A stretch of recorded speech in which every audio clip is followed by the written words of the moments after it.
Mit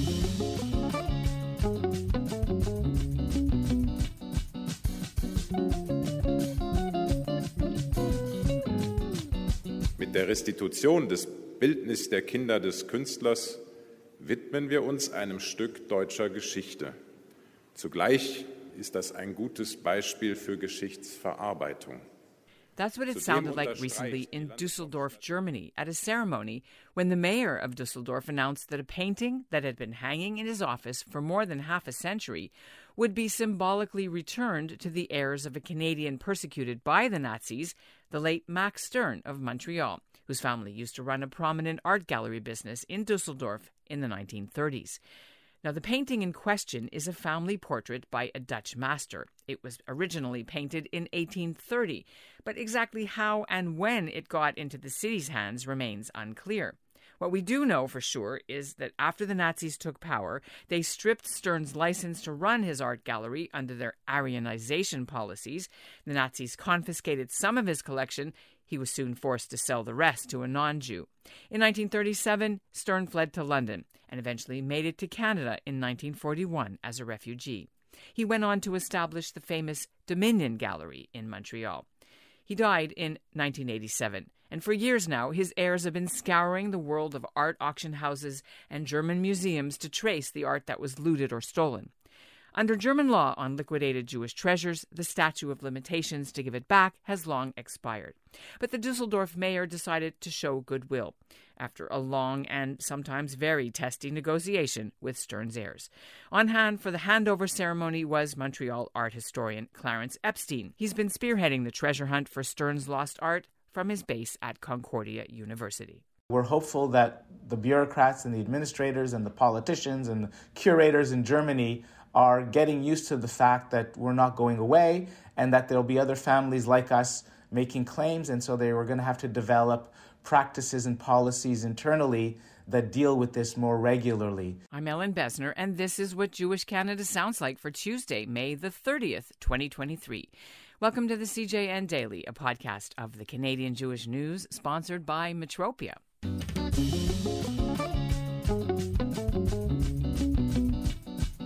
When he was alive, Max Stern rarely, if ever, spoke about the collection of 400 European paintings he'd lost to the Germans. Over the past 20 years, art sleuths have found 25 so far that they've succeeded in claiming back. Sometimes they hear about pieces for sale in art auctions. The rest are still scattered around the world, mostly in Germany, but also even in Canada, where sometimes the unsuspecting customers paid full price for the works without knowing they were tainted. By the way, Dusseldorf isn't actually going to give this latest old painting back. They've bought it outright from the Stern Foundation, and they won't say for how much. But this way, the painting can remain on display in Germany permanently at the Kunstpalast Museum with a special sign beside it explaining its provenance. So joining me now to explain the backstory of how this agreement was made and what's next is Clarence Epstein, just back from Dusseldorf. It's a pleasure to be here, Ellen. Well, welcome back from Germany. We're talking just a couple of days after your trip to Dusseldorf for the ceremony. Why don't you walk us through your impressions? So it's not my first time in Dusseldorf, and we have contacts there. And of course, the Canadian Embassy in Germany had joined us for the return ceremony, as well as different officials from the museums and from the government sector there that we've been working with for many years. And it really was long time coming, this return ceremony. We've been negotiating this settlement for over 10 years with 3 different mayors. And so coming into this event and seeing the way the city received us, I thought was very positive. But my undertone through my speech was really one of cautious optimism because we've been there before. We've seen them both work with us and without us. And in this particular case, because the conclusion was positive, we wanted to make sure we were there to kind of support this new administration and their attitude towards restitution and hopefully see it continue because we have other claims pending, both in their museums and in the Dusseldorf neighborhood of the North Rhine-Westphalia. And we believe that with their support, we can continue recovering paintings at a faster clip. Right, and this case has been fraught with, our listeners may not remember, so we'll talk about it. There was supposed to be a sort of a vernissage or an exhibition that was canceled because you mentioned there were some changes in administration a couple of years ago. So about 10 years ago, another painting by the same artist that we recovered a painting this week, Schadow, was discovered to be in one of the Dusseldorf museums. And the mayor at the time agreed with us that it was a painting that he wanted to have returned. And so we had a ceremony 10 years ago at the City Museum wherein not only was the painting recovered, but there was a certain promise or commitment from the city to establish an international cooperation project with the idea of bringing Max Stern's memory and legacy back to the city, his native city. And in that vein, we also agreed that it was important to leave the painting that they returned to us on long-term loan at their museum as a way of also remembering the story and connecting Max Stern and his history to the city. At the same time, there was an administrative handover, and one mayor lost the election, the new mayor won the election. This new mayor seemed to be somewhat keen on doing things with us, so much so that he came to Montreal. He was exploring the idea of twinning the cities of Dusseldorf and Montreal. But at the same time, he was somewhat dubious at committing to the notion of restitution. And it was at that time that we submitted our claim for the second Schadow painting. And we just became more and more distant with him as the claim proceeded. And about 3 months before the opening of the exhibition, he kind of launched this missive about the fact that due to pending claims on restitution in Germany, he was going to cancel the exhibition. And this, of course, unleashed outrage internationally. The World Jewish Congress, the government of Germany even expressed disappointment in his decision. So began the kind of Cold War period between the Stern Project and the city. So this marks the détente. It was significant because this new mayor seems to be keen on correcting the last mayor's direction, and we will see if he actually does. So in as much as we're happy to see him take the lead on this, it kind of came out of left field. We suddenly received notice less than 6 months ago that they were ready to sit down again after numerous attempts by us in the last few years to settle this. At the time, he wasn't interested in settling it, and now suddenly he is. We don't know why. We're happy that he did. So about this particular painting, you let them keep it for a sum. Like we do with every restitution, is we request an outright return. In other words, the painting belongs back to the Stern Foundation without condition. In this particular case, we understood also that the work by Schadow, which is a portrait of his children, is an extremely important work for the city and its museums. It's one of his masterpieces. And so our intention really was not just to kind of take away their own patrimony, but it was to understand that if they wanted to keep their patrimony, they had to compensate the Stern Foundation for the painting that belonged to them. So it was a two-step deal. First, there was an outright restitution of the work, and second, there was an agreement by us to sell the work back to them so the work can stay in the Dusseldorf collections. Can you tell us how much it was? If the city wants to disclose it, they can, but we usually try and keep that information confidential out of respect to the buyer. Well, it is public money, I guess, so I'm sure they can answer that. But in terms of why it's better to keep it, in this case, there, as opposed to putting it in a museum somewhere in Israel or Canada? Well, this is the 25th painting we've recovered in about 20 years, and we've had different decisions that we've taken regarding where to place these paintings when we recover them. And often it's a strategic decision, not only a financial decision. In this case, it was both. We were able to financially have the foundation compensated for the loss, and also have this work, which is going to be a permanent reminder in one of the great museums of the North Rhine-Westphalia, with a sign that identifies this work of having been restituted to the Stern Foundation in Montreal in perpetuity. And for us to have that calling card in the city where we are insisting that Max Stern be remembered and honored is quite intentional. And so we thought it made a lot of sense for all those reasons to keep it there. I was reading before our interview that there are 400 or so paintings outstanding, minus the 25, I guess, that you just mentioned. Do you know where most of them are? Are they mostly in Germany? I know some are in Canada. I know the AGO in Toronto gave one back. And where else would they be? So the answer is they're mostly in German-speaking countries. The Gallery Stern had a certain clientele that was built around their art inventory, which was Dutch, Flemish, and German and old master painting. So they're wherever the art markets take them. And very often you see them in London and New York auctions, which is where we're very active.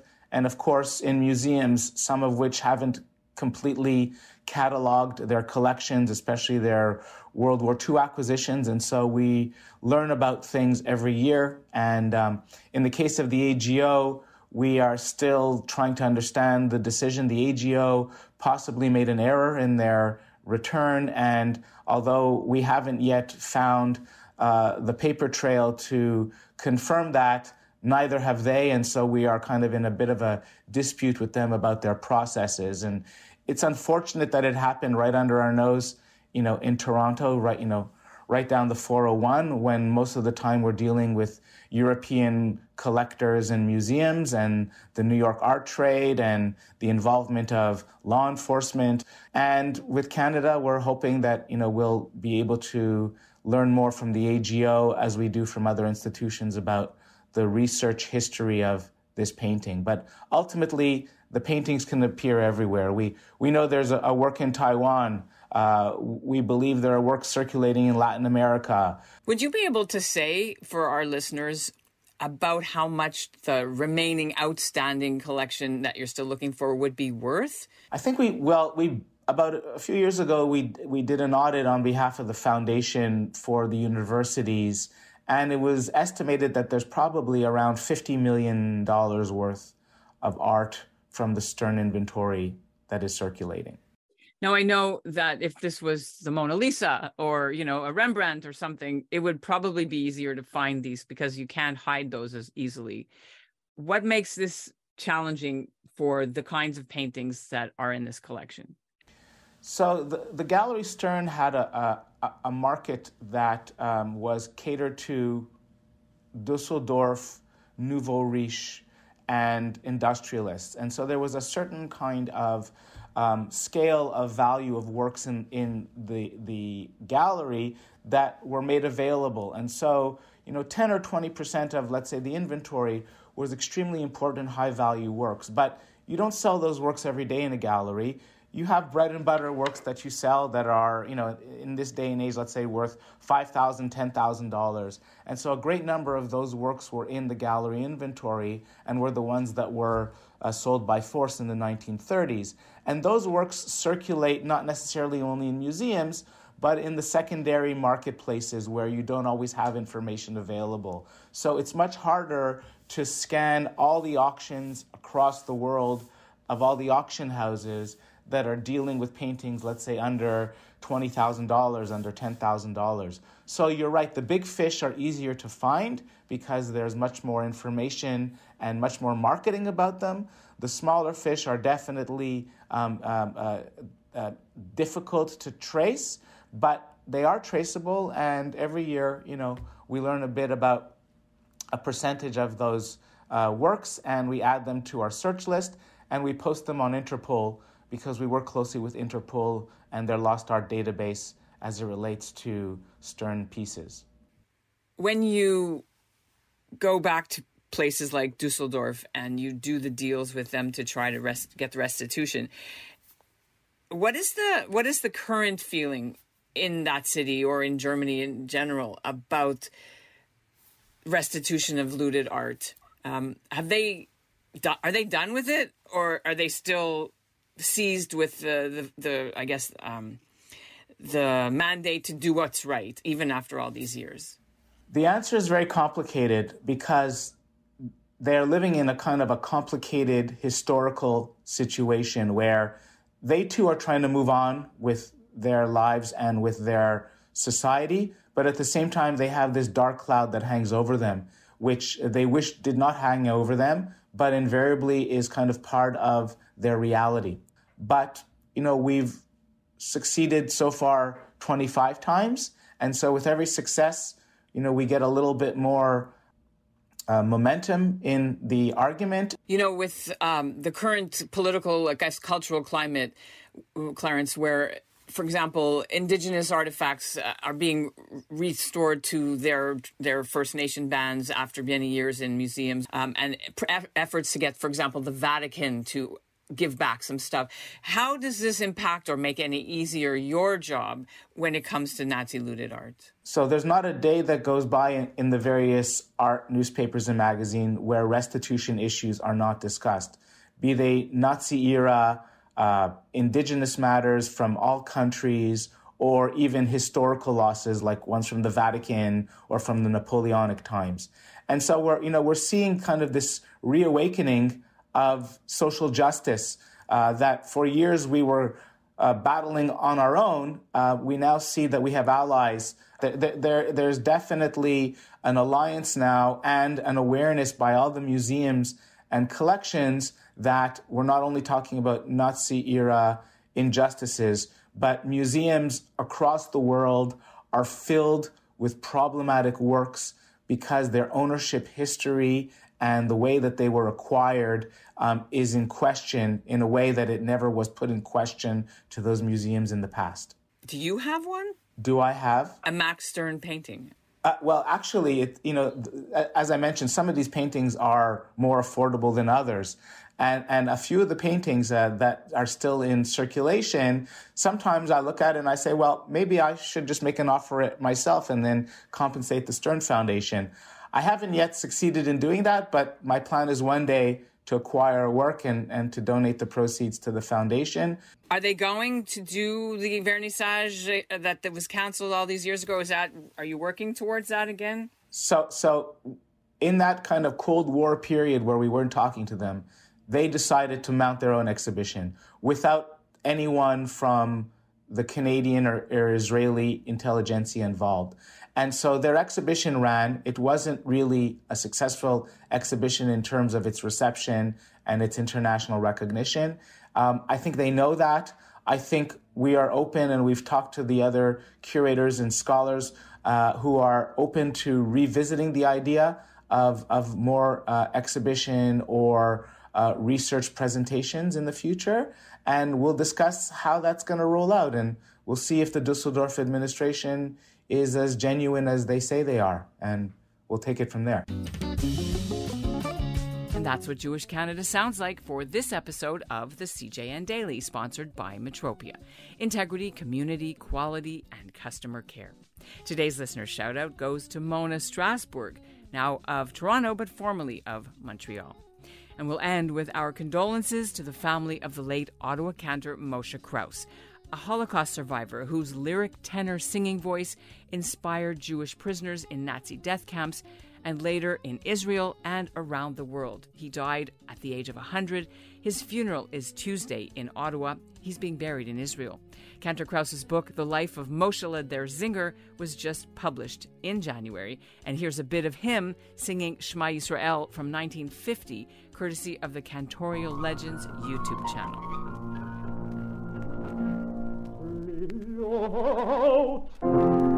Lochem,